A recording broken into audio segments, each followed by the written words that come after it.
Good afternoon, sir. Dr. Samir Dalwai, thank you so much on behalf of all the students for giving us your valuable time today. As all the students already know, we are going to discuss one theory question and then two observed OSCEs. So please try to interact. It's okay even if your answers are not correct. We are all here to learn, and of course, sir is here to teach us. So please keep your videos on or audios on. If possible, you can also put in the chat box. If sir puts up a question, please try to answer.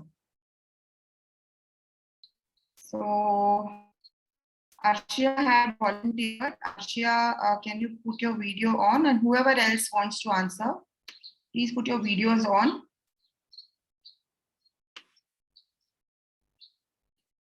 Yeah, so we'll start.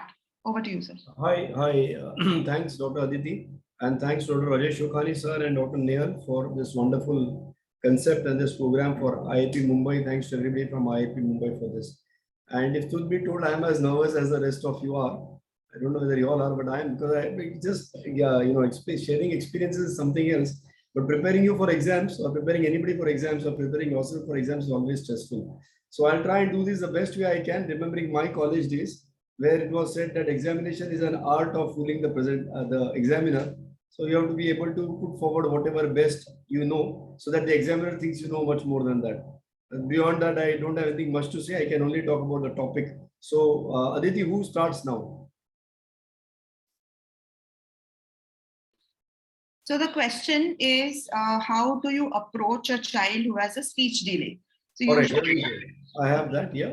So anyway, good afternoon and welcome to all of you. Please feel free to say whatever you want. That will reduce my apprehension and stress as well. So I just saw a video by the great Dr. Amdekar sir, our teacher, about Strider, I think. And he began by asking everybody else the question as to how would you do this? So discuss the approach to a child with speech delay. So we can start with the fact that what do you consider to be a speech delay? I think it's going to be a theory long question. So in which case you just need to write down whatever you know about the topic, but it needs to be organized in the correct way, so that how do you write the answer down? So typically, I would start by saying that it's a theory question, discuss the approach to child with speech delay. Start with a small introduction note, if it's a theory paper, and say that why would you say that? And for example, I'm sure all of you agree that today we are seeing huge number of children with any speech problems. Do you all agree? Hello, wake up. Are you all seeing a large number of children with speech problems? Unmute and answer. Yeah, please unmute yourself. Yes, sir. Yeah, yes, sir. Yeah, okay. So what are the cases you all are seeing in OPD nowadays or in the clinic? Some mostly secondary to some underlying organic disorder like a cleft palate, or in a CP child, or autism spectrum disorder, but also there has been delay in like it starts from expressive communication as well, like in a 0 to 6 months, and child is not like global developmental delays. Okay. And also secondary to hearing impairment. Excellent. All of these, yeah. You not just the approach, you told us the diagnosis also. Very good. Dr. Pote, who was speaking? I think some other gentleman was speaking. Yes, sir. Yes, tell me.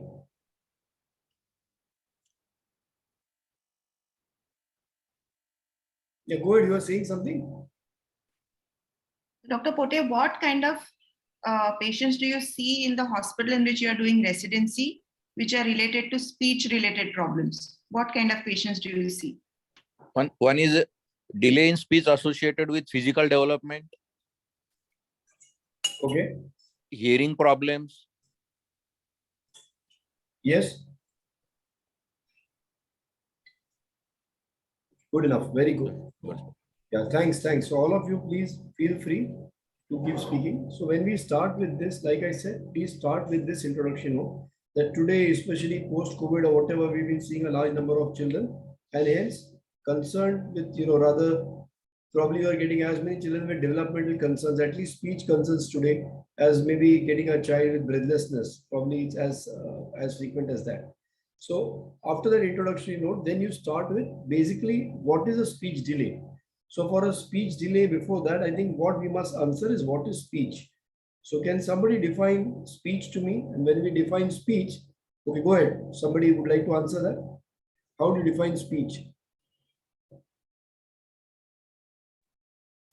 So speech is a cluster of expression, uh, vocalization of words as well.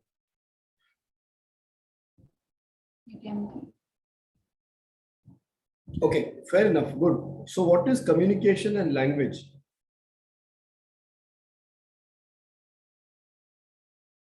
How to define speech, communication, and language?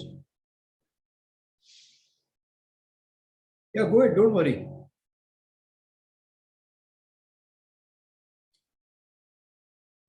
So communication is a two-way process. It includes understanding as well as replying to the verbal command in any way, in a sign language or maybe writing or speaking. Whereas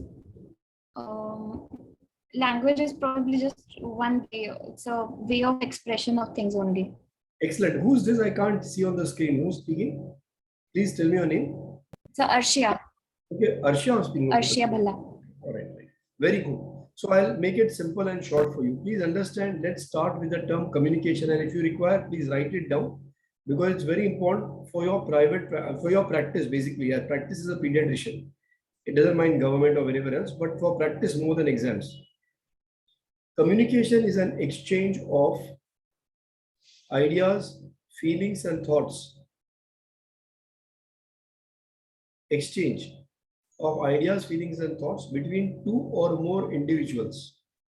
Not just two. Right now, there are more. So this is communication. Exchange of ideas, thoughts, feelings. I mean, these are my ideas. These are your ideas. We are exchanging our thoughts, feelings between two or more individuals. But this is something which up to you whether you need to write in your exam or no, because it's not in the American journals. This is my edition, in an interactive, meaningful, and purposeful manner. So it's up to you whether you want to write it, but in your private practice, please remember what I've said. So an exchange of thoughts, ideas, and feelings between two or more individuals, but in an interactive, meaningful, purposeful manner. I'll tell you what. I'm continuing to, can you all see my video? Yeah. So I'm speaking the same thing that I was speaking before. This is not good communication. Why? What is lacking? There's no interaction. I'm not even looking at you. I'm not even considering you. I'm not even showing you any importance or consideration. So there is zero interaction. That's why that is poor. So there has to be an interactive element. Second is meaningfulness. By meaning, what do you mean by meaningfulness? Dr. Pote or Arshia, whoever?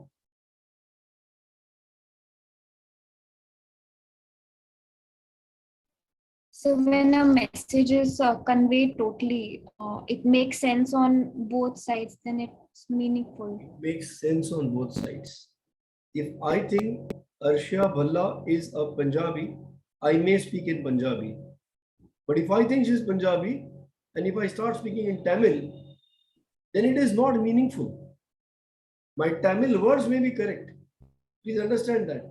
My words of Tamil may be correct, but it's not meaningful to the person. And that's why that interactive element is very important in communication.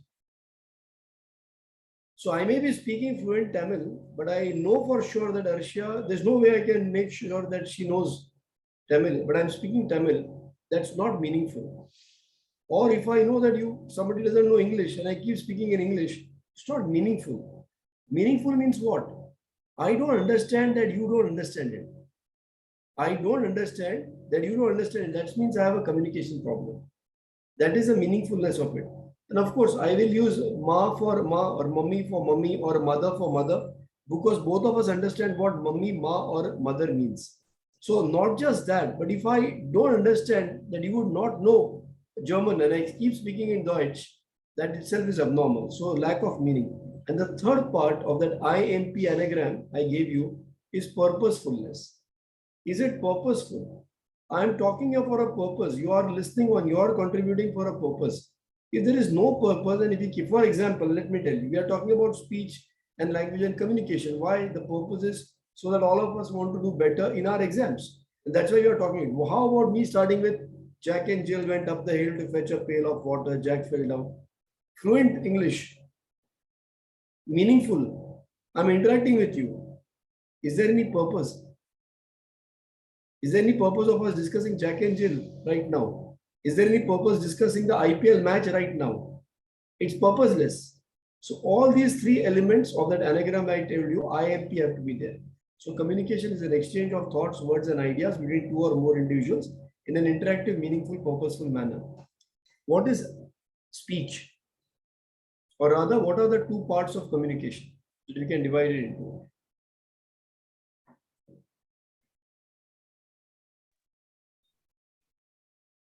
Sir, expressive and comprehensive speech. Excellent, excellent. So one is expressive and one is receptive. What do you mean by comprehension? Now, very important concept which you should remember for the rest of your life, today's lecture. What is more important, receptive or expressive?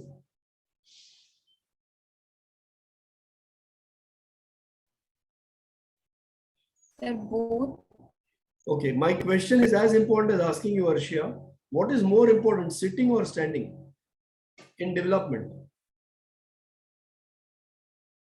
Standing is important for the functionality, I understand, but in the developmental sequence, if you cannot sit, can you stand? No, sir. Now, if I ask you from a developmental point of view, what is more important, expressive or receptive? What would you answer me? Receptive. Excellent. Why? Why? Because Without reception, there will be no expression. Why? Whatever is received in the will be development processed and then the response will be generated. Excellent. Excellent. So remember the example I gave you. This question is like asking you what is more important, sitting or walking. Of course, sitting. If you cannot sit, you cannot stand. You cannot stand, you cannot walk. So receptive is always more important than expressive communication. Okay. Wonderful. Is there any other way also to divide or classify communication? Bifurcate communication?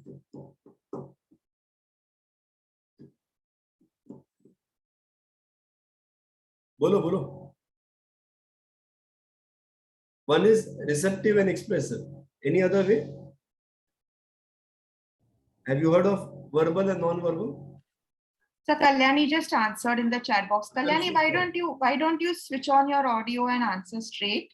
Because we are not always looking at the chat box. Okay. Yes, Kalyani, go ahead.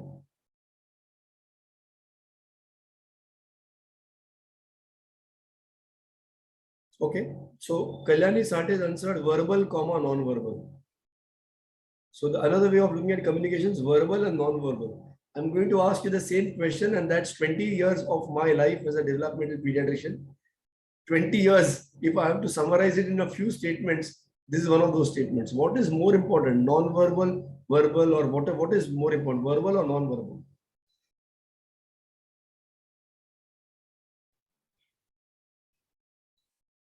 Sir, non-verbal. Why is that? Sir, answering by sign would be in the developmental sequence that comes first. Pointing towards, so that would be a way of non-verbal communication. It is so shockingly simple that is real shock how the world is still confused about it. How do we speak? What is communication? Verbal and non-verbal. As if verbal is more important. It is shocking how, and I'm shocked. I mean, I'm saying it's taken me 20 years to understand this. I'm shocked because the rest of the world still continues like this. Verbal and then non-verbal. Of course, non-verbal is more important. A child first learns waving and pointing before the child learns to speak. But yet, we are obsessed with expressive speech. We are obsessed with verbal. It's very important to understand that the brain, developing brain, first has to pick up non-verbal. And you know that your mother, the child, when the mother waves like this, he understands. When she points, he looks. We know joint attention comes before 1 year. Speech comes after 1 year. Yet we are focused on verbal, which is the real problem why developmental disorders aren't treated well. Have you understood this concept? Now I'm going to ask you one more question. Again, 20 years of my work. What is the true meaning of non-verbal communication? When you say that, okay, when you say this child is non-verbal, you'll see consultants writing down, oh, this child is non-verbal. What does that mean?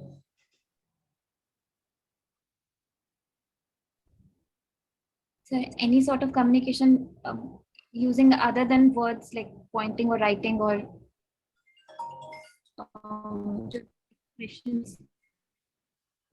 Honestly, tell me, all of you, if you say that, okay, this child is non-verbal, what do you actually mean? Generally, what do we mean when we say this?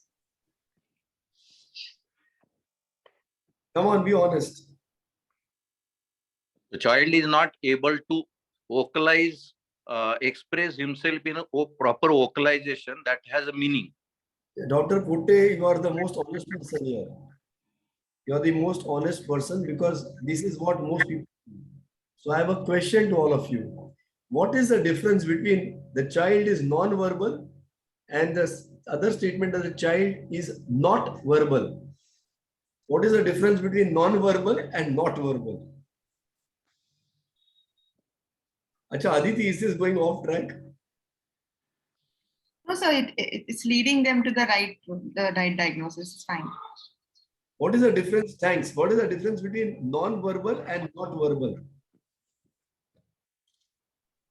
The non-verbal would be non-vocalizing, and not verbal would be not even expressing in any form of speech. I'm glad you're saying this because there's some difference. Please understand this because most consultants make a mistake in this. Most people wrongly write, and again, I admit what Dr. Pote said is the right thing that people. When the child is not speaking, they would say, oh, this child is non-verbal. Matlab, he is not verbal. There's a difference. Being non-verbal is an achievement. Please understand this. Being non-verbal is an achievement that you are non-verbally able to communicate. Is a 3-month-old child non-verbal communicator? Can a 1-month-old child communicate non-verbally? No. By 8-10 months, he's waving, he's doing this, he's pointing. How is he communicating? How is he communicating? Non-verbally. You have to develop non-verbal communication. It is a positive thing. You need to become non-verbal. And what is not verbal? Not verbal is a way of saying this child cannot speak. But it does not mean the same. Because if a child is both not verbal and not non-verbal, both, that means the child's communication is zero. What I mean by saying is, for example, I'm saying this child is non-verbal, but not verbal. It means non-verbally he can communicate, he can act, he can point, but he cannot speak. So when I say this child is non-verbal, but not verbal, it means he can use gestures, he can use pointing, but he cannot speak. But when I say not verbal, it's only a negative way of saying that he cannot speak. That's it. It doesn't tell me anything about the non-verbal communication. So non-verbal communication is an achievement, like standing or like walking. The child who is walking and not yet running, I may say he's not running. That's right. He's not yet running. But that doesn't mean he can't walk. So being non-verbal is an achievement. You have to say specifically whether this person is non-verbal or not non-verbal, and specifically whether is not verbal or verbal. I have a question. A child who is not non-verbal, can he become verbal?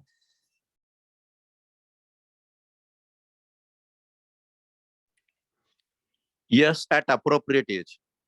Okay, at appropriate age, what Dr. Pote means is first he will learn non-verbal.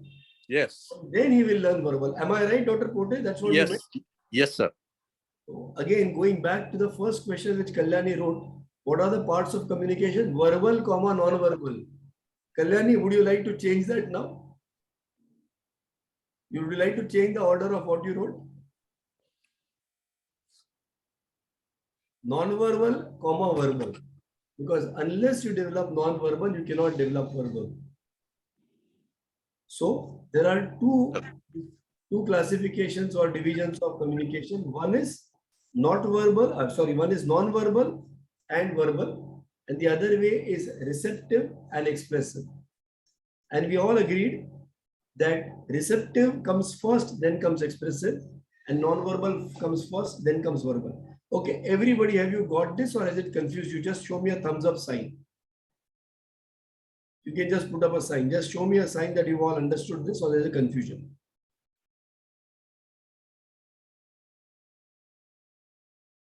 Okay, so if a couple of people have got it, we'll take that as a sample size. So going ahead now, what is very important to understand that when we talk about speech, we need to, so we spoke about communication. After communication, we have to define that communication has two parts, non-verbal and verbal. Verbal communication is speech. So if you have to define verbal communication, you can say it is an exchange of thoughts, ideas, and feelings between two or more individuals in an interactive, meaningful, purposeful manner, verbally or by speech. That is verbal communication. Whereas non-verbal communication is an exchange of thoughts, ideas, and feelings between two or more individuals in an interactive, meaningful, purposeful manner using gestures and pointing and not speaking. Is this clear? So speech is only the oral part of verbal of communication. But speech has both receptive as well as expressive. So speech is not the vocalization that the person does. The vocalization that the person does is expressive speech. When I am speaking now, it's actually expressive speech. When you are listening, you are doing receptive speech. Is this clear? And Yes, both have to be in an interactive, meaningful, purposeful manner. Both. This is not there in a textbook, so don't write it in the exam. But remember this in your practice, that is what we discussed today. So when you are listening and when you are understanding, there's an exchange of ideas, thoughts, and feelings between you and me. Maybe you are listening, but it's interactive, meaningful, and makes sense to you, purposeful. That's receptive speech. You are displaying receptive speech now, whereas I am displaying expressive speech.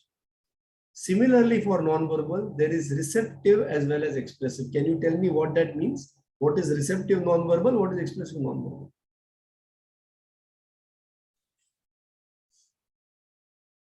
Chalo.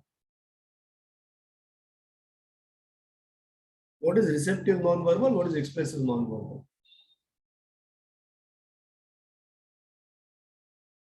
Yes, somebody would like to answer? If the child responds to my gestures or words, but doesn't express with vocalization, it will be non-verbal communication. You are right, but don't go to vocalization. We are only talking about non-verbal. So please start again. So child reacts by expression to our speech or our actions. That will be considered as a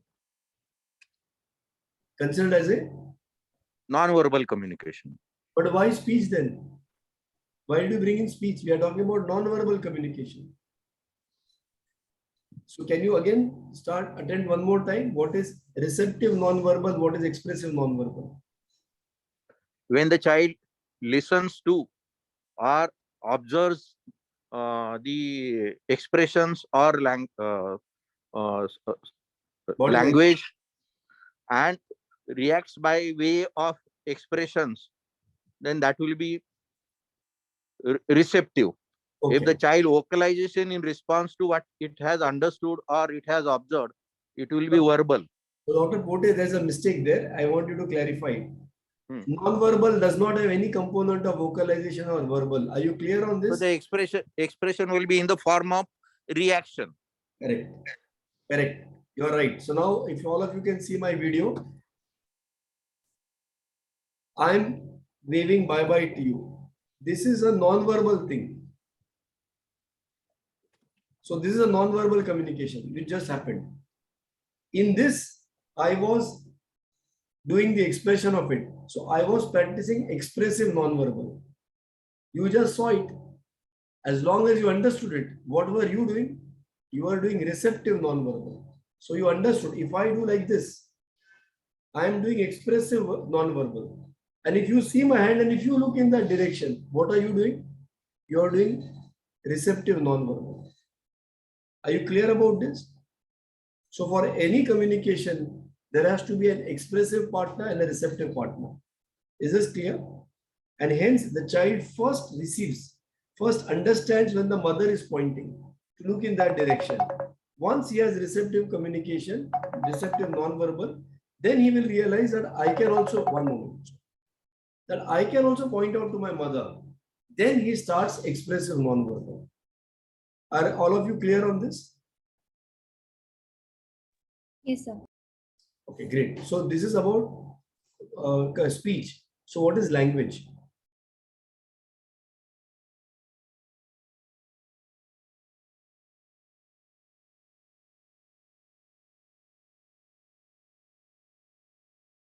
Guys, I was told it's an interactive session. If all of you are just going to be on mute and with your videos off, I can also do the same thing, and I can certify that the lecture is over.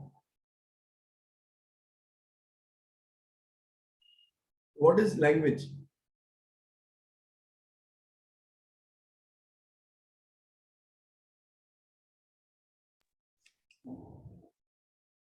So language is a means of communication. Correct. So you're right. Language is a means of communication, or basically I call it the currency of communication, which basically means a defined set of rules. So language is a defined set of rules for communication. And there is a defined set for non-verbal communication. There is a defined set for verbal communication. There is a defined set of rules for written communication. So language is basically the method, the rules in which you communicate.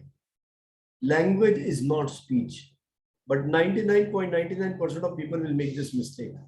Language is not speech. They are not the same. Language is a set of rules which you use for non-verbal communication, or for verbal communication, or for written communication. For example, in non-verbal communication, if I do this, okay, what does it mean to you?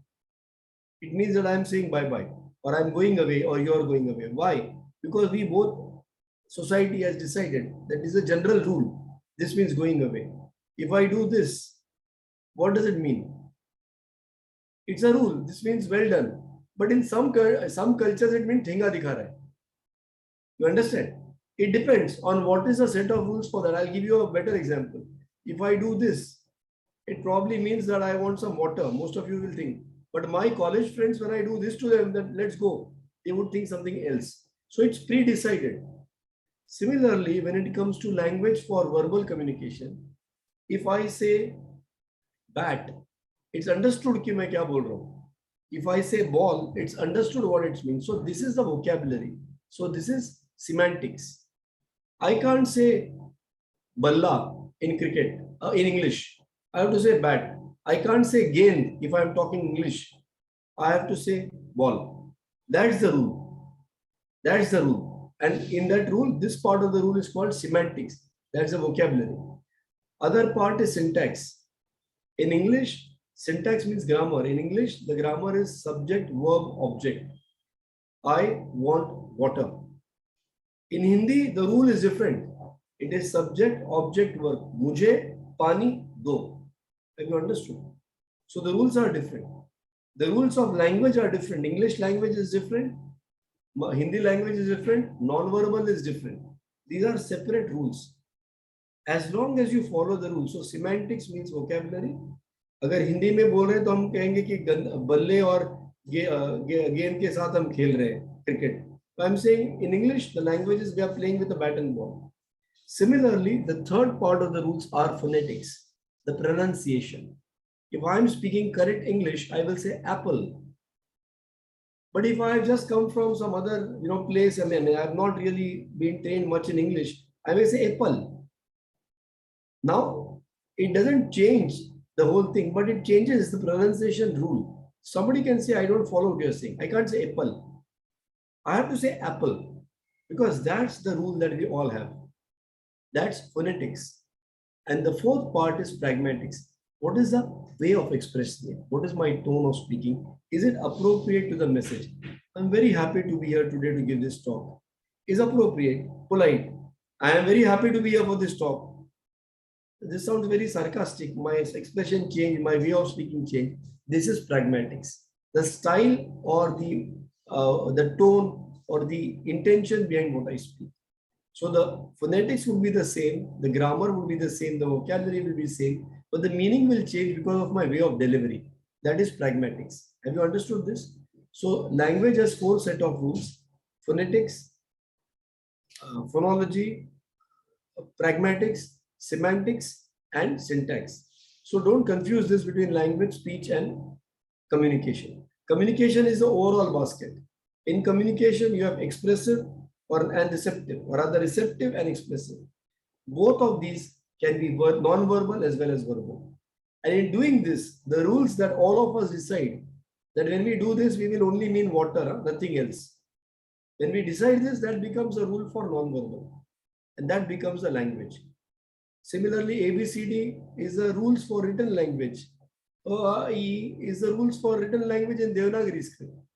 That's what we mean by language. So don't say that his language skills are poor, matlab wo baat nahi kar raha hai. No, they're two different things. I hope you've understood that. So far, so good. All right. So we'll move on to what I wanted to share was the milestones of speech, verbal communication. Again, first will be receptive. What is the first milestone of receptive verbal communication?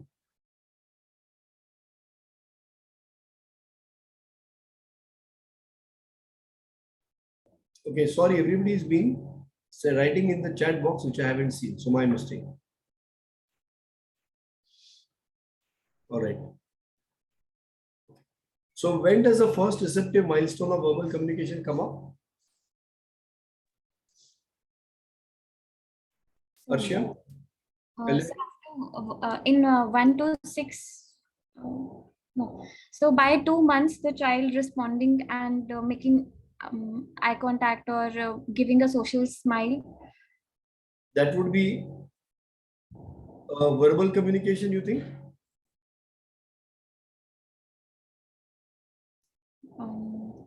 So receptive, maybe. Or So we're talking about verbal communication. Okay, so speech. So what is the first milestone of receptive communication? Receptive verbal. Okay, we'll go ahead.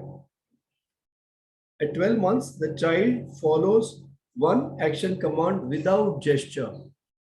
Matlab, you tell the child, sit down. The child should understand the meaning of sit down. How will you know that he has understood that he will actually sit down? He will actually sit down. So you understood, he has understood you. You understand that he follows you because he sits down when you say sit down. When you tell the child, come here, if the child comes to you, that means he has understood it. He's understood what you said. So his receptive verbal is good. That happens by 12 months. 18 months, he follows two actions command.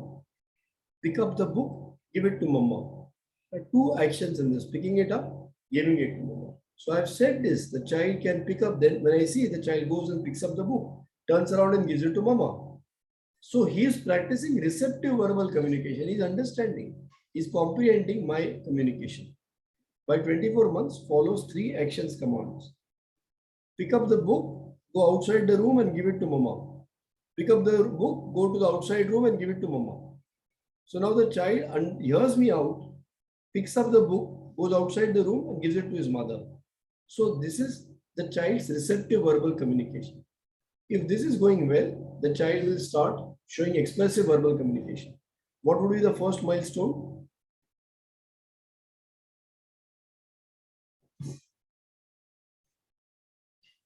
So saying a bisyllable and actually knowing the meaning of it.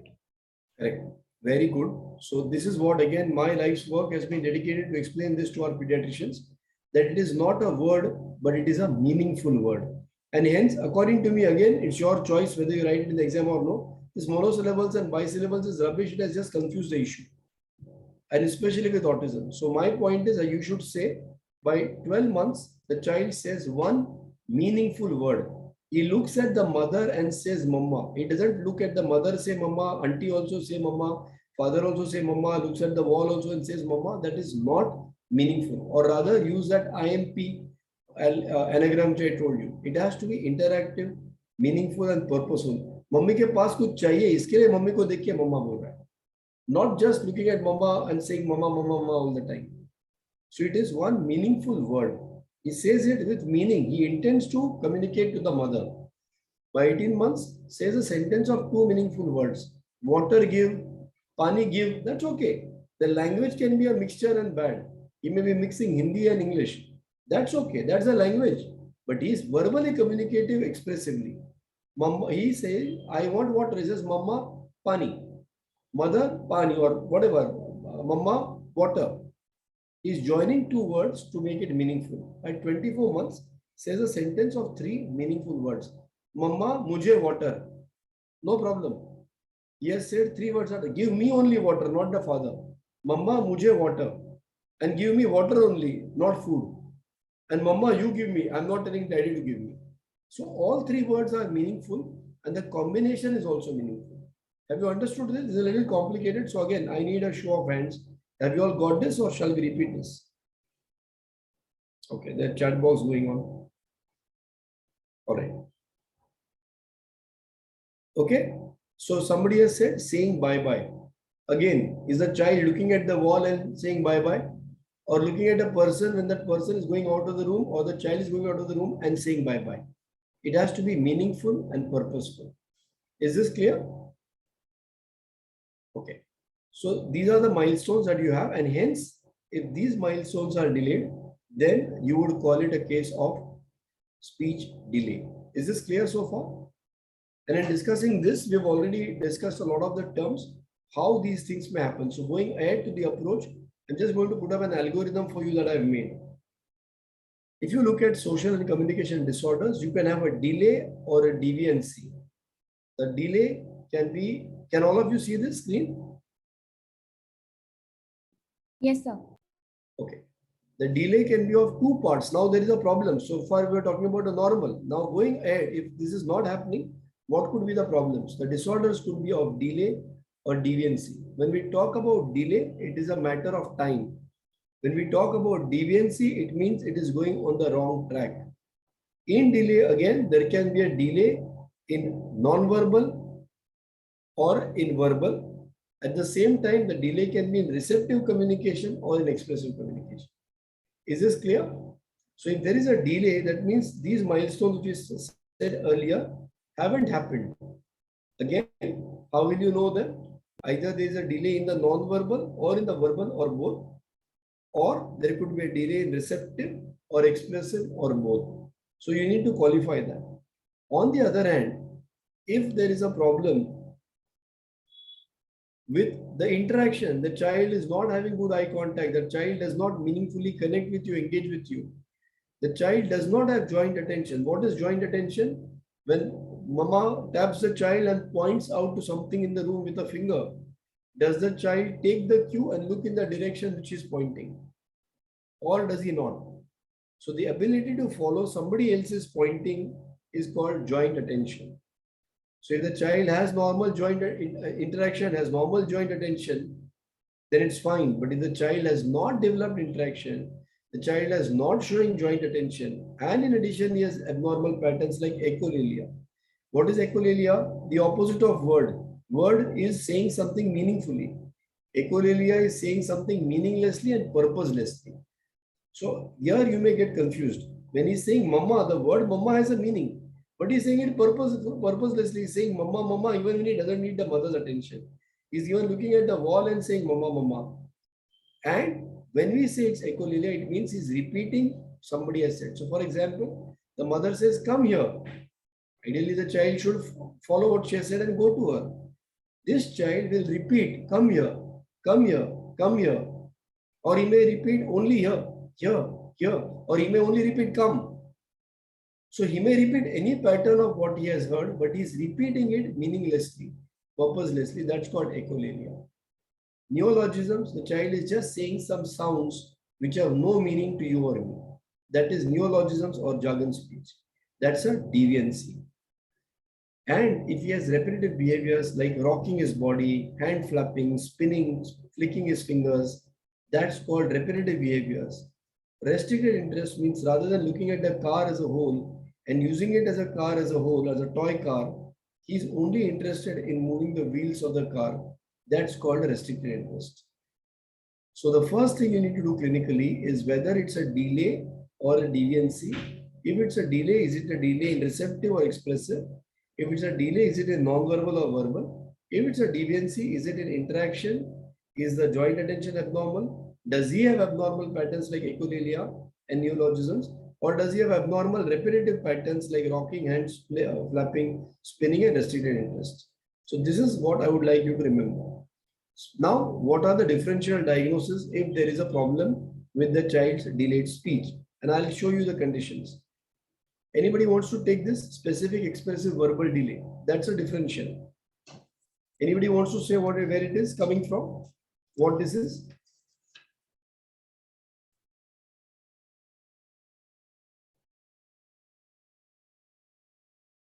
Yes?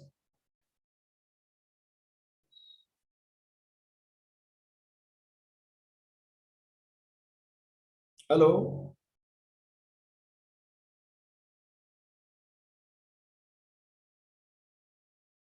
Any comments?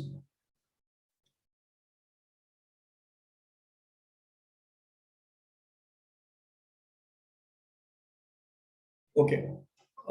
Hearing problem. Let's go step by step.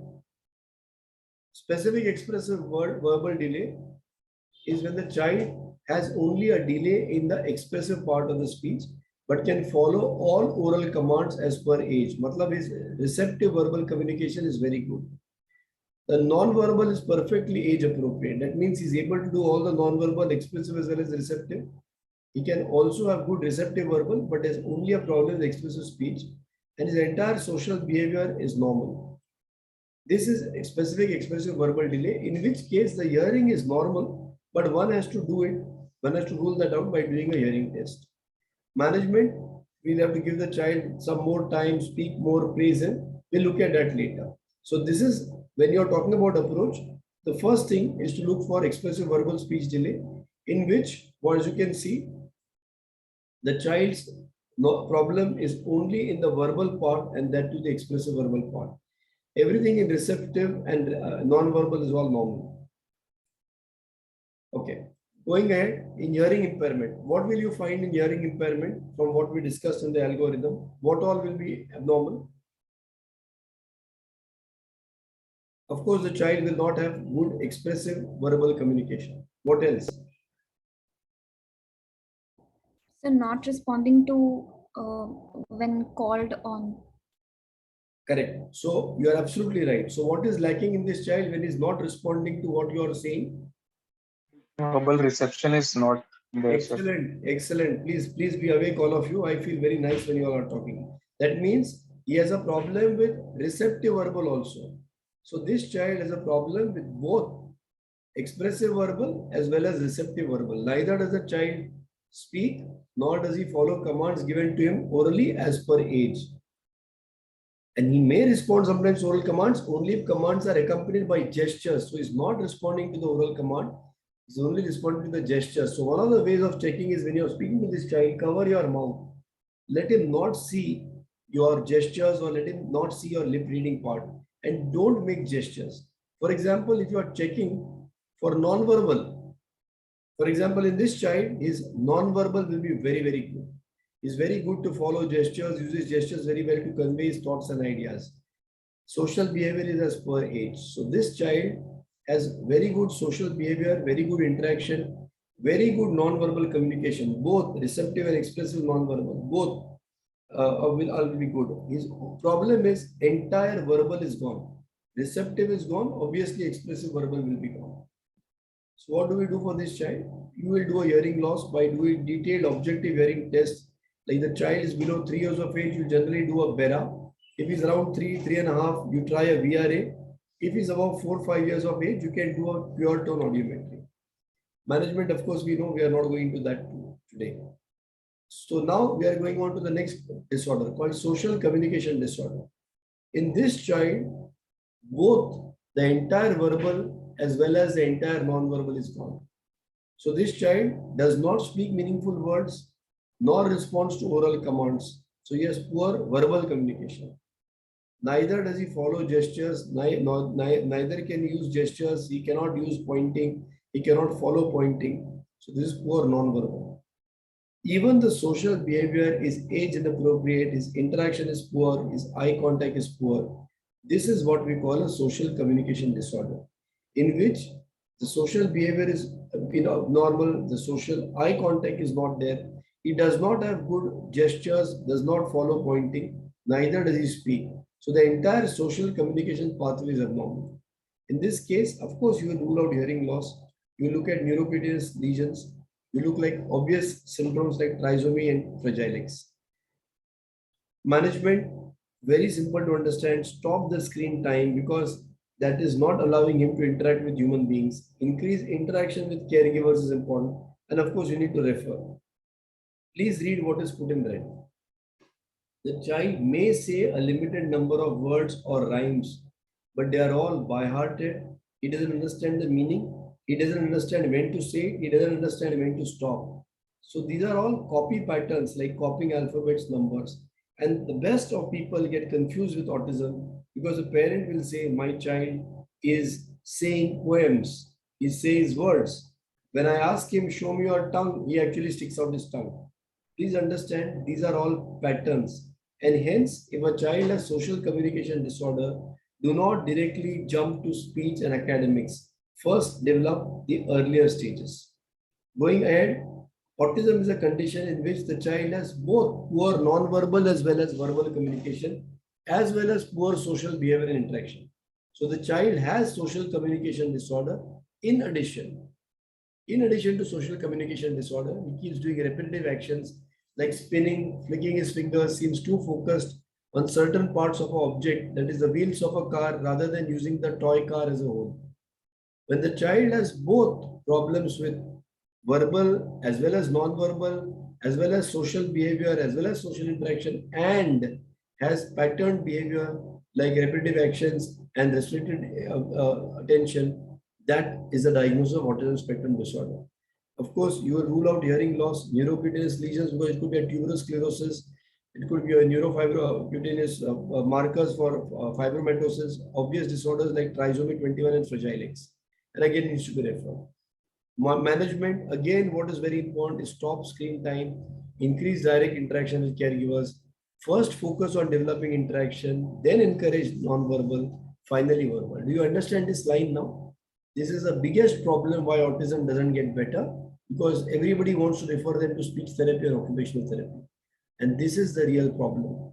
Because when you refer for speech therapy to a child who does not have non-verbal, does not have social interaction, he obviously will not understand verbal. But because he can pattern copy, he may copy good morning, good evening, come here, sit down. He's just copying the patterns. And hence, we need to understand, do not focus on the expressive speech and academics to develop without the earlier developmental steps. Parents will come and tell you, my child is not speaking, and they'll be happy when you refer for speech training. But this is the reason why he will get more and more echolilic. And in fact, his autism will not get better. So here is the chart again. Maybe this will help you understand better. And I'm going to show this sequence, which has been developed by New Horizons Child Development Center. All of you, please feel free to use it. But if we are quoting it in some paper, you can always quote this.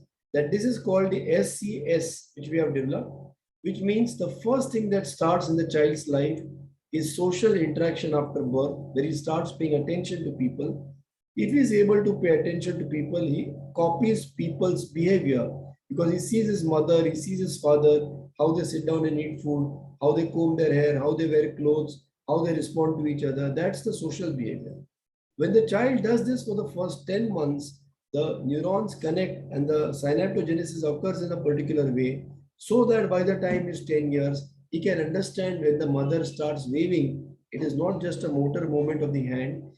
It actually is a message that I am going away. And that message means communication, exchange of thoughts, words, and ideas between two or more people. That's when communication starts. But what is that communication? That is non-verbal. And what is it that comes first? Receptive. Once the child understands that the mother waving means she is going away, very soon he will also start waving to show that he wants to go away. So first there will be interaction, then social behavior, then non-verbal, first receptive followed by expressive. Then the child's brain pattern develops in such a way that 2-3 months later, the brain development has happened so much by using non-verbal that he also understands that whenever my mother is waving, she's also, I hear a word in the air which says bye-bye or bye-bye, bye-bye. So he understands that that bye-bye also comes whenever the mother is waving and going away. So the child understands that that bye-bye, which was a sound so far, now becomes a meaningful word for the child because he understands that's also a symbol for going away. And that's the first thing, which is understanding a meaningful word is receptive verbal. Once the child understands what others are speaking, understands the purpose and meaning behind it, then he's able to develop that and is able to say it himself. And that finally is expressive verbal communication. So it doesn't start with speech, it ends with speech. It starts first with social interaction, and that's the theory of social interaction at New Horizons that we have developed. Which first there is interaction, then there is social behavior, that's a social communication sequence. Then it moves on to communication, first non-verbal receptive, then the child develops non-verbal expressive. By around 1.5 years of age, the child is able to understand verbal receptive and only then is able to speak out, which is verbal expressive. Is this clear so far? Yes, sir. So when you take the developmental history, you have to check whether all domains are affected or only the social communication domain is affected. For example, if the child's motor movements are global, if the gross motor development is affected, as well as the fine motor is affected, as well as social communication domain is affected, then what would be the right term for it? Global development. Very good, Atul. That's global developmental delay. More than 2 domains are affected, fine motor, gross motor, as well as social communication.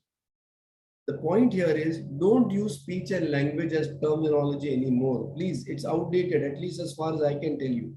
As a friend, use social communication domain. There is no speech and language domain. And the 4th domain they taught us when we were in college was social development, correct? That's wrong. They are part of one domain, as I showed you here. Does it make sense to you? Yes. Very good. So use the term social communication domain. Then the way to go ahead with it, first, of course, rule out motor development. And you have ruled out that it is not global developmental delay because gross motor, fine motor are fine. Then when you come to history, only social communication domain is affected. If you see that, then the questions to ask is this. Can you read it out, Atul? I'm tired now.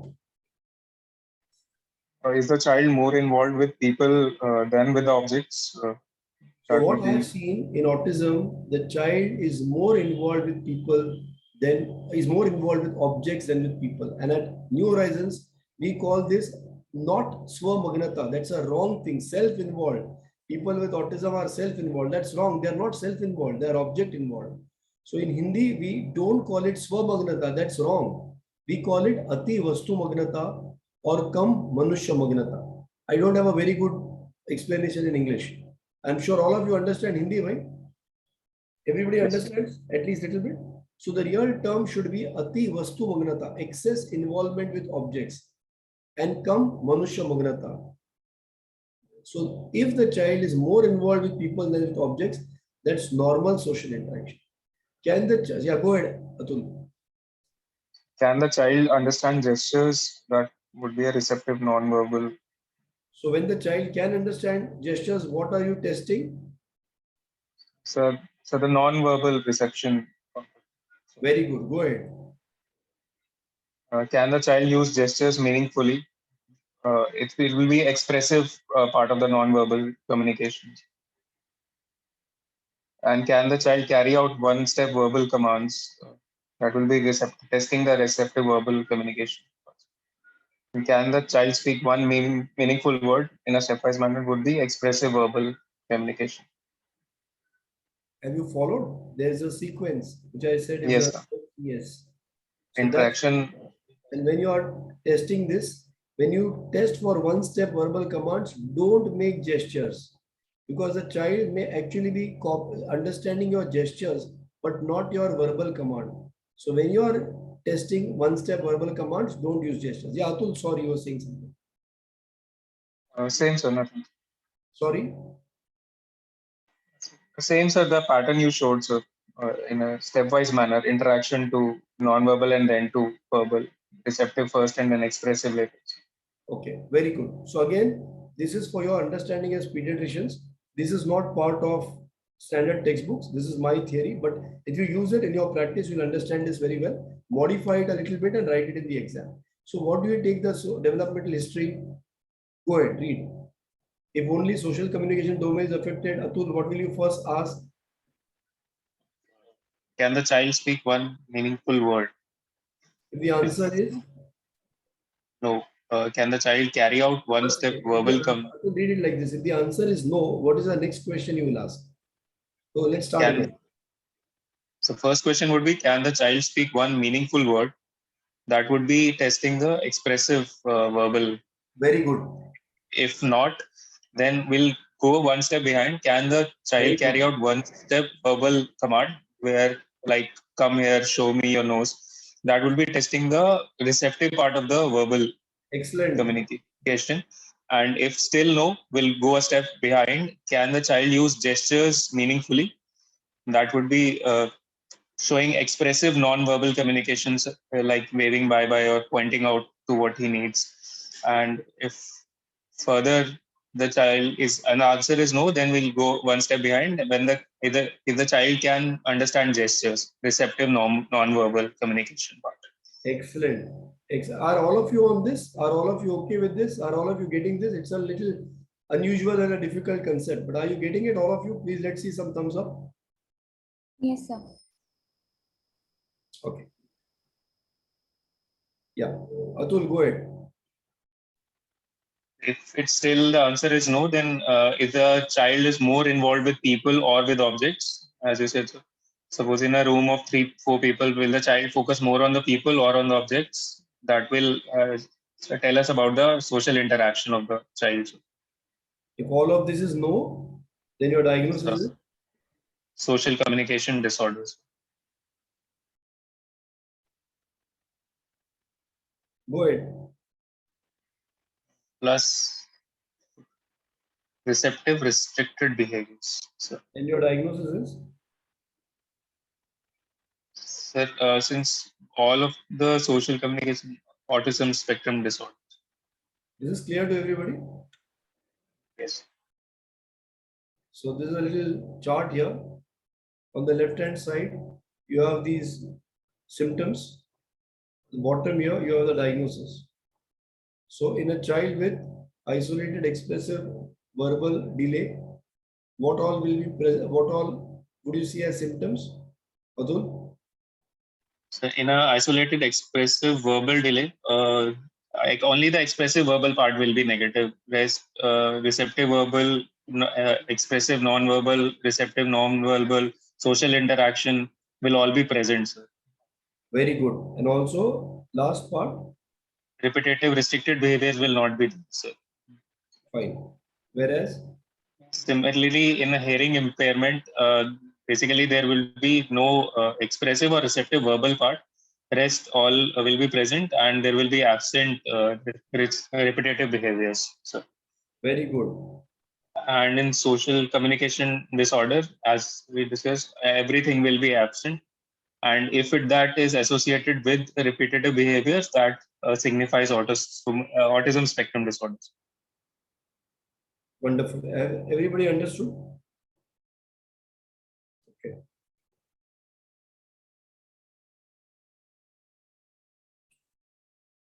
Again, this is a little bit of a mess up. I'm just trying to hold it and explain it to you. When we said if there is only a delay and no deviancy, that's very important. If there is only a delay, no deviancy, then we look at whether it is non-verbal first. But if the child's non-verbal is very good, or sorry, if there is child's non-verbal itself is very poor, then we are coming to the deviancy part. But if the non-verbal is good, then you look at the verbal receptive. If the verbal receptive is all poor, obviously the verbal expressive will be poor. That is more of a hearing impairment. If the verbal receptive is good, but only the verbal expressive is poor, that's expressive, specific, expressive verbal delay. Whereas if the child's non-verbal itself is poor, the child has poor interaction, poor joint attention, and he has abnormal patterns of echolalia and neologism, That's a social communication disorder. In addition to social communication disorder, if he also has repetitive behaviors or restricted interests, that's autism.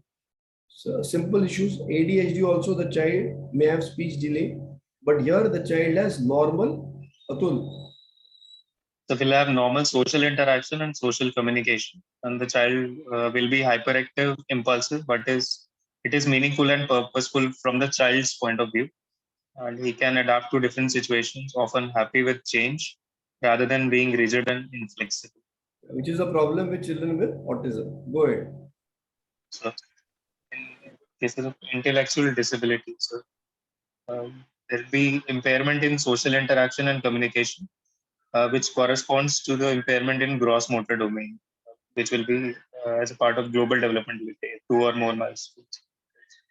It is not significantly better at using objects like toys or mobiles or puzzles than their social communication abilities, and will not have meaningless repetitive behavior or restricted interest. So will not have the rigid, inflexible likes and dislikes. So are you understanding this? So This is the could you best way to understand. Sorry, Atul. so the intellectual disability part, could you elaborate? Okay. Just a couple of more things. This you all read up. MEC P2, Rett syndrome, fragile X syndrome. So you can always write that in your exams. So when we talk about autism and delay in speech, yeah. So these are the red flags. Actually, all of us are aware about these. We can read it anywhere in the textbooks, but none of us understand what it actually means and why it should come like this. So we try to by heart it, isn't it? And we get bored and frustrated. So we never go ahead. Basically, today I think you've understood what I'm saying. So Atul, you want to read the red flags and basically understand why these red flags come. It'll be simple to understand. Go ahead. So by 8 months of age, the child is having a poor eye contact or joint attention. That would be a sign of that would be a red flag sign, sir. Yeah. So what did we talk about? Why was that happening? What did we see in our SCS sequence, social communication sequence? Basically, interaction is eye contact is not there and joint attention is not there. So non-verbal part is receptive part is lacking, sir. No, it's social interaction and behavior is lacking. Very good. Go ahead. Yes, interaction. Then by 10 months of age, if there is it's not a name, poor response to name, call, or not showing any interest in plays like peekaboo. So, Your social interaction, social behavior. And verbal. Yeah. And by 15 months of age, not waving or pointing with index finger to indicate. Now what is he showing? Expressive non-verbal. Very good, very good. Yeah, I'm happy people are now opening up and talking here. I am going to sleep otherwise. Chalo, come on, go ahead. So by 18 months of age, by 18 months of age, it's not following simple commands, not speaking any meaningful words. It's a red flag sign. So testing both the verbal expressive part and the receptive verbal parts. Very good. And by 24 months of age, not making 2-word phrases is we isolate speech only, expressive will be delay, sir. Now hang on. If all the others are also present, then it's autism. We are red flags for autism, but I'm trying to tell you how to find out at different age, which means technically even by 10 months of age, at least the guys who attended this today should be able to suspect that the child has autism. Why?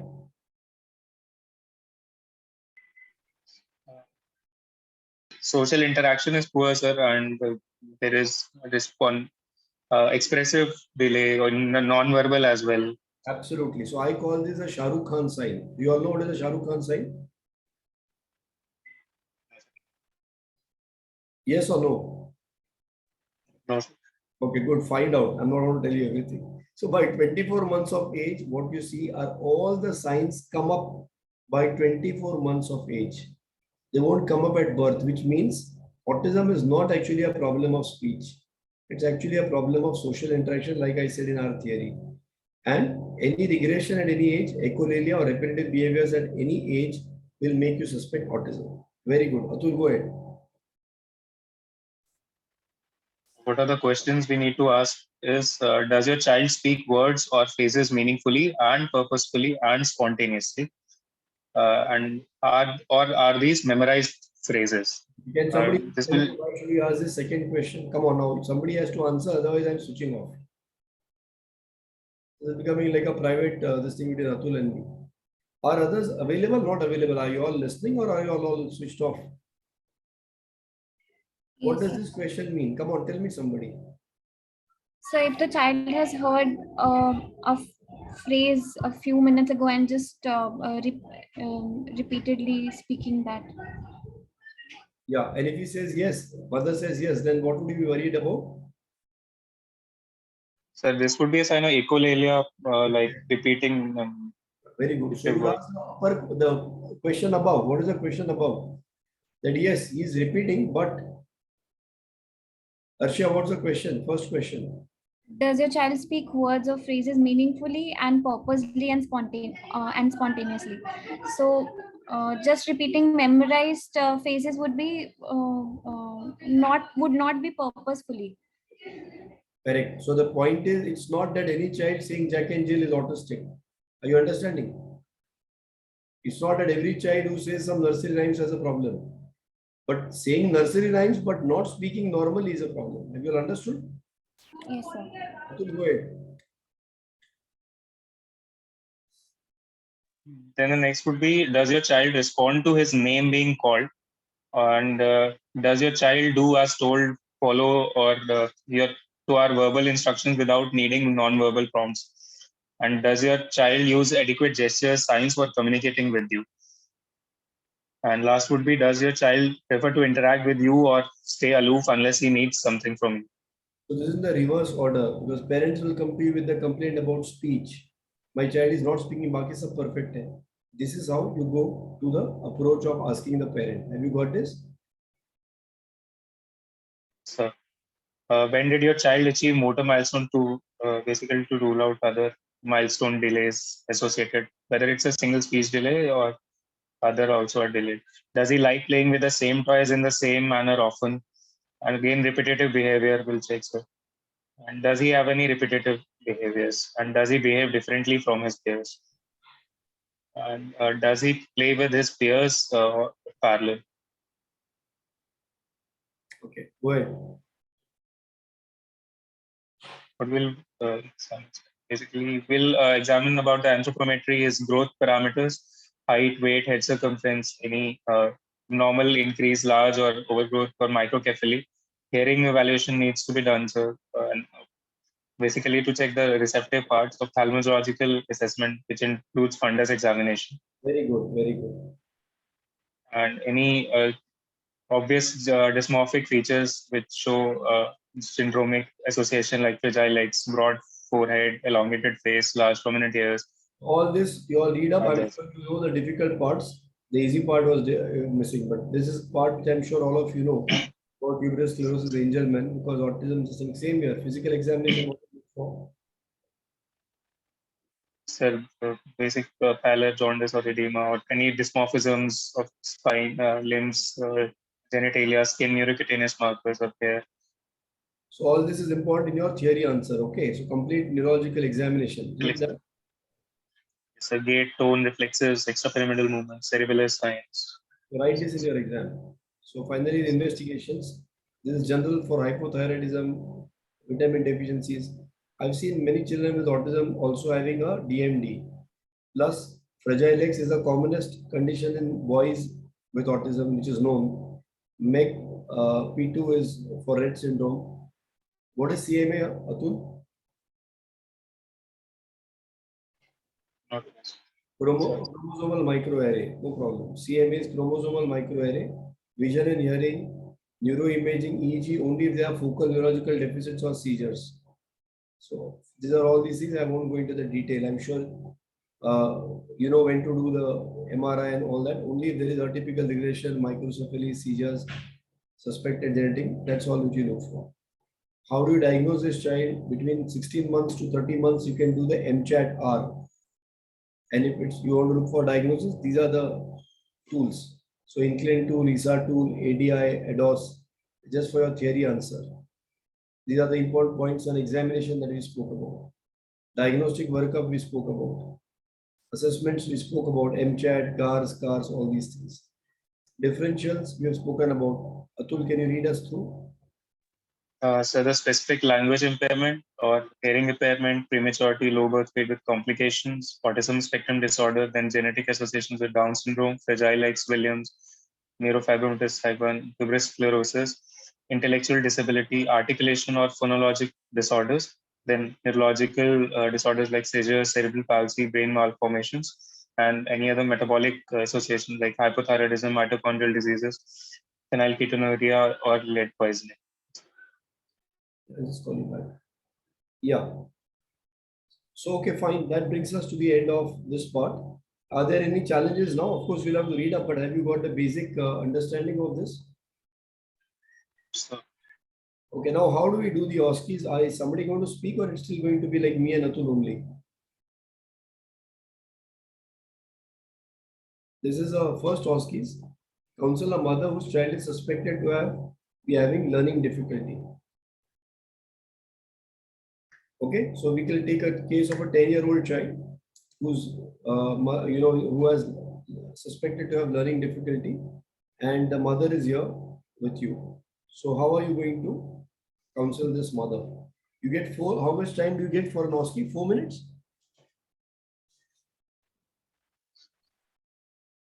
Hello? yes, sir. How 5 minutes. Yeah, all right. So 5 minutes. Okay, fine. So who's going to volunteer for this? Somebody other than Arshia and Atul.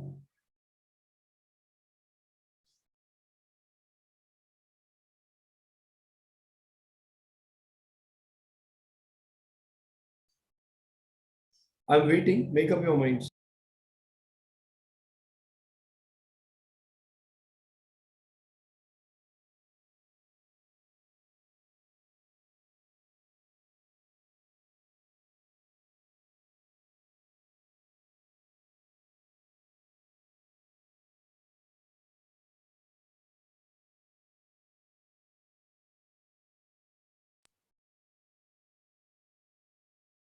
Yes?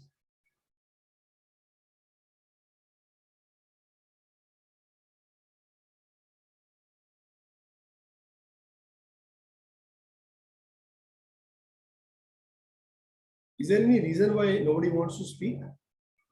Atul? We'll take up, sir. Huh? I'll take up, sir. I can't hear you. Sorry. Sir, I'll take up. I'll attempt the. I can't hear you clearly. What did you say? Sir, I will. I'll attempt the OSCE, sir. Okay, sure. Go ahead. First, since the mother has come with learning disability, we'll try and assess at what step what kind of learning disability is mother complaining of.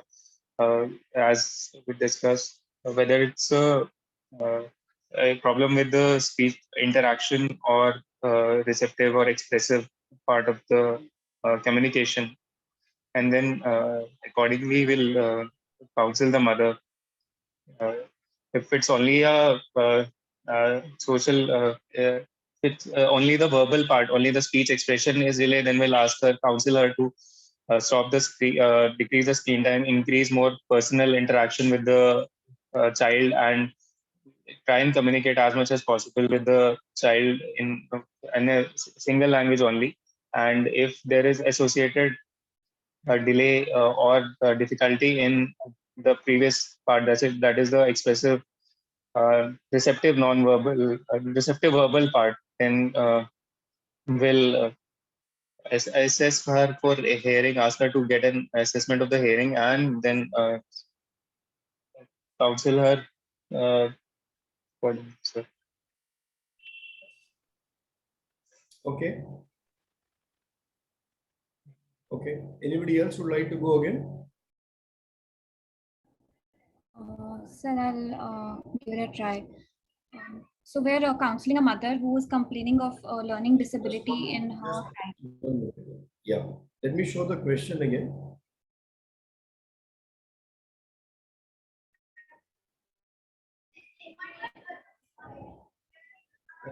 Everybody able to see? Yes, sir. Okay, go ahead. So we're counseling a mother who's complaining of learning difficulty in a 10-year-old child. So we'll, after examining the child, will first of all, we'll make up a mind like where the defect is lying. So learning disability could be in, it's a heterogeneous group of disorder where um, there is a difficulty in using a skill. It could be reading, writing, uh, or rather doing reasoning or mathematics. So we'll counsel the mother like the child needs a special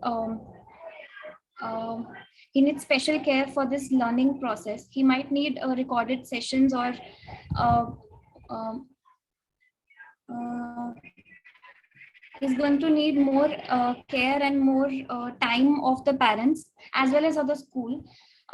So we can uh,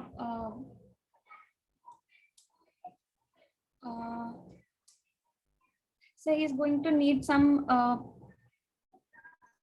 what do I call it?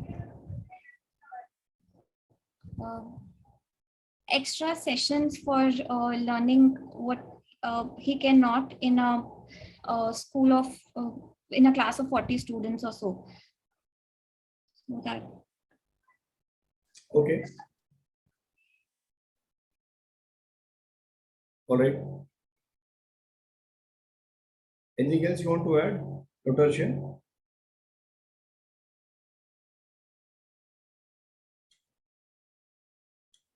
Anything else you want to add?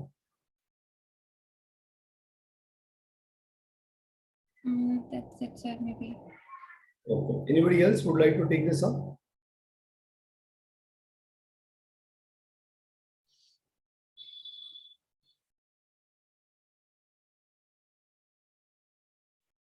Anybody else would like to comment on this?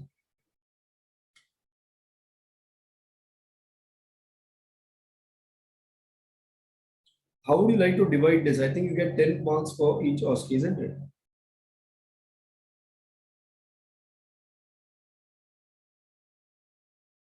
Hello, can you hear me? Yes, sir. So how would you like to divide, break this up? So for 10 marks, what are the things you want to include in the OSCE?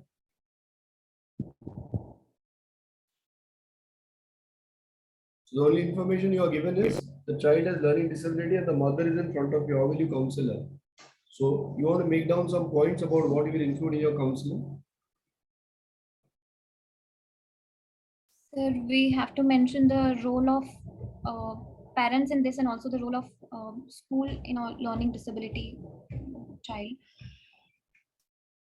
Okay. So how will you do that? Role of parents, how will you explain that?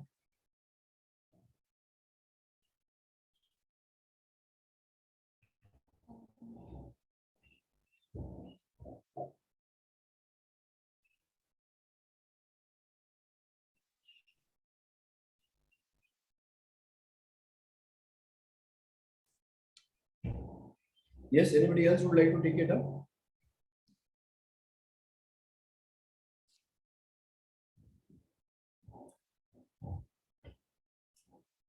Hello?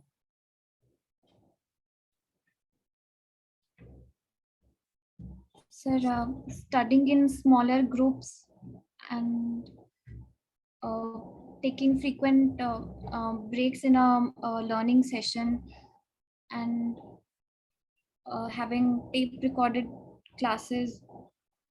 Okay.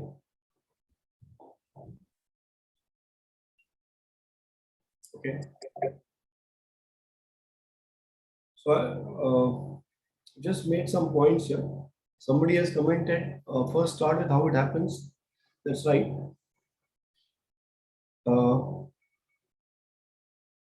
Anyway, so I think one mark for introduction would be that basically don't worry, this is something that we can deal with it. I think you have to first build up a rapport because you're counseling.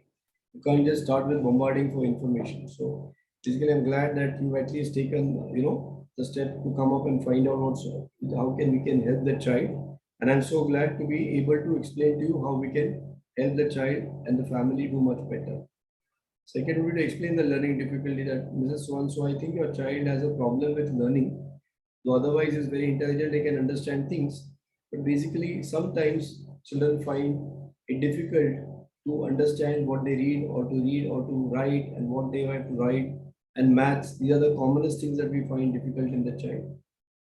We know that this is basically a genetic issue. It's not caused by some bad deeds or by sins or some curses or some lack of blessings, or it is not caused by malaria or typhoid or some head injury. We know it is genetic, and sometimes it runs in families, sometimes it can be a mutation. But definitely, we have to rule out whether there's a hearing problem or a vision problem. So we need to just rule that out as causes of any learning. Otherwise, we know it's genetic. Explain the need for intervention and outcomes if it is not dealt with. So if we do the right intervention for this child, I'm sure we'll be able to help the child and he will be able to learn better because his IQ is very good. It's only that he needs to be taught in a particular way. But if you do that intervention in the correct way, taking care of all the other problems, I'm sure he will do very well. Explain intervention approach based on current academic level of the child. So see this, I can't finish right now in few minutes, but at New Horizons, just like we have for learning disability, we have a kind of a program for like we have for autism. So basically what we focus on is what is the child's current level of development or achievement. So if your child is doing very well, madam is in class 5th now, but could you tell me what you think is very good at reading and writing? So she may say that he's very good at reading class 1 or class 2.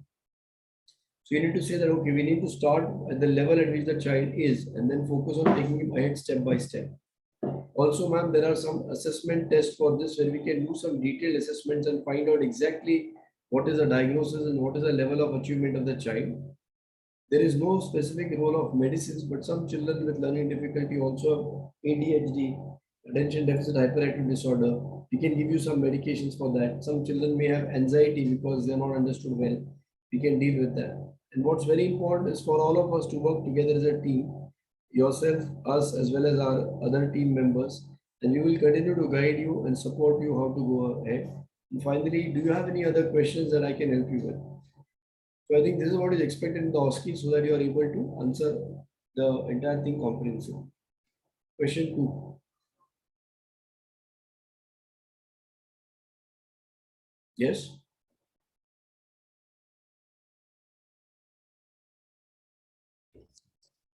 Sir, I'll give it a try. Yes. So we have to take a relevant history from an adolescent's parent who feel his child is very aggressive. So first we'll ask, has he been always like this, or this is something of new onset? And to what is the intensity of his aggression? Like he's just abusive, or he's breaking stuff, and or he's Arsha, can I just interrupt you for a second? You are doing very well. Can I just interrupt you? Hello? Yes, sir. Yeah. So I'm going to go one slide back. The way we had broken up for the LD child. Okay. Of course, there have to be different ways of doing it, but I can just say that if you want to go ahead, first step would be to establish a rapport with the child, right? Like we said here. So before you take relevant history, how would you like to establish rapport with this child? Sir, I'll introduce myself and Very also good. Very good. And also ask the child's name and try to interact with him. Excellent. And then if the child is old enough, then I'll probably ask him what he has been feeling in the last few days, or Okay, very good. but we have to take this history from the child's parents. So then again, what made the parents take the child to the OPD to with this concern? Like, what has been the events that followed this? And any relevant family history, or is there any trouble in the family, or any loss of any family member or something? Okay. and also the child's behavior in his school and among his friends, and whether he has any friends or so. Good.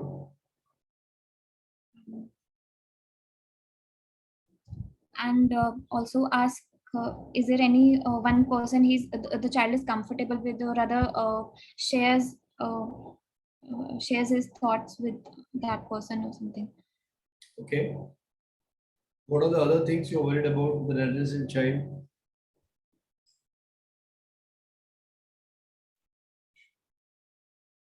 Okay. No, you've done well. Good attempt. I'm just going to share some points that we have to find out the onset. So since when is the child very aggressive? Is it a recent onset? Has it always been there and it's got worse now? Because that tells you that if it got worse now, it was going on for a long time. You have to look for other issues in the history. Did he have a learning disability? Did he have any other developmental issues? Did he have any other illnesses? Did he have this as a behavioral pattern all through? And what was the issue? So that's where the school is covered, because it's a learning disability will cover that. Second point is, if it's of recent onset, then few things that you will worry about is whether there's been any sexual abuse, whether there is substance abuse going on, or something like that. So that's why the onset is important. You look at, like, correctly identified presence or absence of any triggers, like you said. History of the childhood years, whether there was any issue at home and families having lost a sibling, or things like they lost a parent, all these things are important. You also have to know that there are local variations, whether it's social deprivation, any history about the parents, are they living together, is there any discord, is there a parental neglect, how do the parents behave, are they always pampering the child, or are they always criticizing the child, how is the parenting, is it submissive, is it passive, is it authoritarian or authoritative, how does the child react when he's separated from parents, which socioeconomic status do they belong to, like I mentioned, substance abuse and physical sexual abuse. Other things which will be very relevant are early signs and symptoms of ADHD or conduct disorder. How is the behavior in other social settings? We mentioned about digital addiction, abuse we mentioned, escape from social. What is the peer influence? Does he feel rejected by his peers?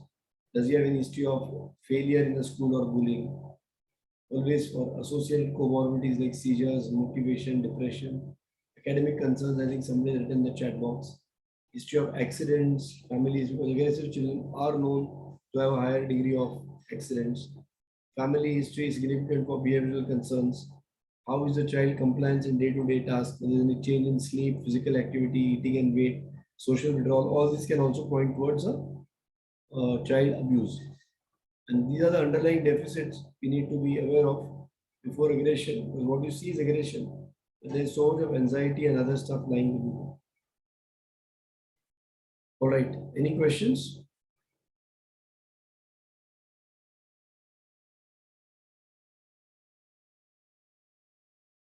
Any comments from anybody? Anything you would like to ask or answer?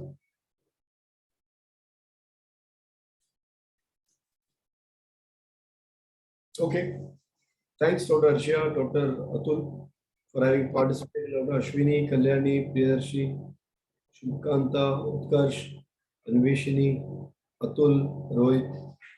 Thanks, Nilesh and Vinod, for supporting this. I think Aditi is left because she had to go. Any other questions from anybody? Any other comments, or can leave otherwise? Sir, I had a question. Yeah, go ahead. I had a doubt. When we say social behavior and social interaction, can you again tell the difference in that? Can you say that again? Sir, when I was going through your table, there was a column for social behavior and social interaction. Can you once again explain the difference when we mention these terms? Social interaction is awareness of you. Social means human. First, get that word clear.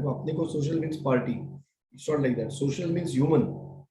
Human awareness that the child is gravitating more towards humans, engaging more with humans, paying attention to humans, displaying his emotions with respect to the humans, or he's totally oblivious of humans. It's as if he's blind to humans.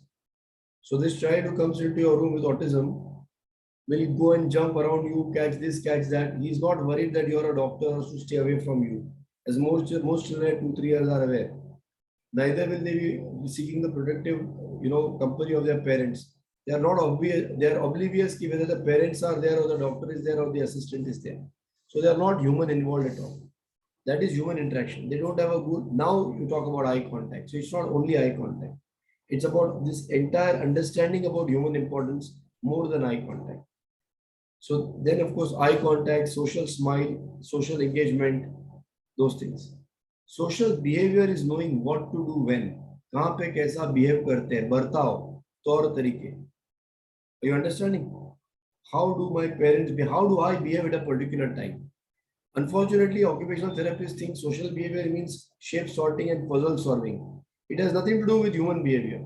It is worsening the pattern learning of the child. So, for example, when the bell rings, the child should go and open the door. How does the child learn? Because he's observing the mother. When the bell rings, the mother goes and opens the door. Does the mother run all the time to the door to open it? No. When the bell rings, the mother goes once, or does she go 10 times again and again? No. Does she get up or no? Yes, she gets up. A child who doesn't understand this may not respond when the bell rings, or may run to the bell 10 times even after door 10 times even after the bell is not ringing. Are you following what I'm saying? So behavior is not about what to do. Listen very carefully. These are all my years and years of experience. It's about knowing what not to do, when not to do. This is a time my mother seems angry. अभी मैं कुछ मस्ती करेगा तो अभी दो पढ़ने वाला है. चुपचाप बैठने का till she calms down. Oh, this teacher, she is so time pass. I can do any time pass with her. I can run around. She won't say anything. Oh, this teacher is pretty khadus. I need to sit quietly till her lecture gets over. This uncle of mine is very sweet. उसको ऐसा ऐसा किया तो chocolate लाके देता है.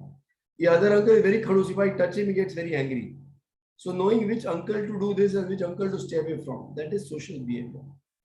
Seeing somebody new and wishing good morning uncle is different. Seeing somebody who knows that okay, this is not my new person, इनके तो पाँव छूना पड़ता है. मेरे दादाजी हैं और उसका पाँव छूना, this is behavior. That दादाजी के पाँव छूते हैं, stranger को ये तो good morning uncle बोलते हैं या hello uncle बोलते हैं. Are you understanding? This is a change in behavior, how to behave where. But that cannot come unless you have observed people's behaviors. And that cannot come unless you have the capacity to observe behaviors by interacting with humans. Are you following? This is a different social interaction, and that's why social interaction is primary. And I believe that's the reason. So interaction is basically when the child is born, he cries for hunger. There's no response from the objects. Only the mother picks up. So he knows that humans interact, objects don't interact. So he interacts and pays more attention to humans. That's what begins human interaction. Okay, and that is the base. Social interaction and behavior is the base. Then there is non-verbal communication, then verbal communication, then reading, writing. Okay, Rohit, please feel free, not just Rohit or anybody. Sometimes, I don't know, some of you feel awkward while talking on the mic in front of others. I don't know why you should. I hope I wasn't insulting or disrespectful to anybody or rude. But feel free to take up the phone, call me, contact me anytime. Take my number from, and I can share my number also. Any exam related issue, any doubt, just call me. If you haven't followed what we explained today, you're feeling shy or something, you don't need to, but you can always, I've shared my number on the chat box. It's all about learning and teaching. Don't feel any sankoch. Call up. Thanks, Rohit. Thank you, sir. All of you are welcome to come and do a few days work with us at New Horizons. Happy to call you to the OPD. You can attend the OPD. You'll pick up all this. Thank you, sir. Thank you, sir. Riyatu, let me see your face, yaar. You've been speaking so much. I can't even recognize you if I meet you somewhere.